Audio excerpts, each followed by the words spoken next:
हे आहेत उपराष्ट्रपती. आपल्या देशाचे उपराष्ट्रपती धनखड साहेब. ते म्हणत आहेत धर्मनिरपेक्ष, समाजवाद या शब्दांनी सनातनचा अवमान होतो आहे. घटनेच्या प्रास्ताविकेमध्ये हे 2 शब्द आहेत, ज्यामुळं आपल्याला आलसर टोचल्यासारखं वाटते. उपराष्ट्रपती पदावर बसण्यापूर्वी या गृहस्थांनी भारतीय संविधानाशी प्रामाणिक राहू अशी शपथ घेतलेली आहे आणि आता हे संविधानाच्या विरोधी वक्तव्य करत आहेत.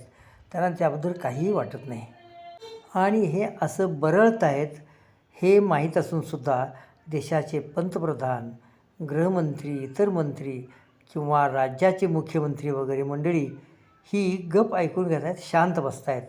याचा अर्थ काय? या धनखडना धर्मनिरपेक्ष आणि समाजवाद शब्द का टोचतो आहे?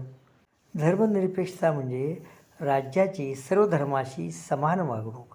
धर्मावरून कुणाला कमी किंवा जास्त लेखता येणार नाही, कुणाला न्याय नाकारता येणार नाही, कुणाला नोकरी नाकारता येणार नाही, कोणतीही शासकीय व्यवस्था त्यांना नाकारता येणार नाही आहे.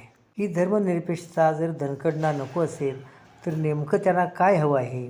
त्यांना काय हवं आहे ते सांगितले त्यांच्या आकानी म्हणजे RSSने. त्यांना पाहिजे मनुस्मृती.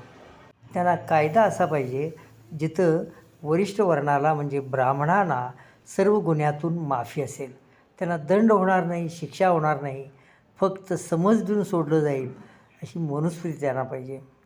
दुसरा शब्द आहे समाजवाद, ज्यामुळं सर्वांना पोटभर खायला मिळावं, सर्वांना अंगभर वस्त्र मिळावं, राहायला घर मिळावं, शिक्षण मिळावं, आरोग्य मिळावं, असा कल्याणकारी राज्य निर्माण करणं म्हणजे समाजवाद अशी व्याख्या कोर्टानं आपल्या भारतीय समाजवादाची केलेली आहे.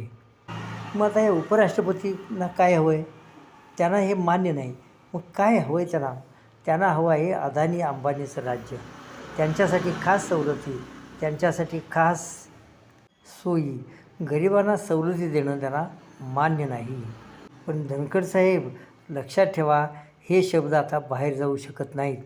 जगातली सर्वात मोठी लोकशाही ही भारतात आहे आणि ती टिकून आहे या धर्मनिरपेक्ष, समाजवादी, राष्ट्रीय एकात्मता, वैज्ञानिक दृष्टिकोनावर आधारित असलेल्या संविधानामुळं.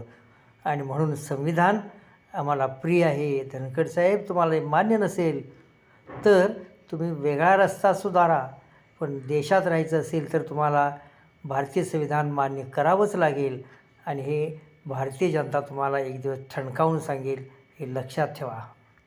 RSSचा मनसुबा इथं पूर्ण होणं शक्य नाही.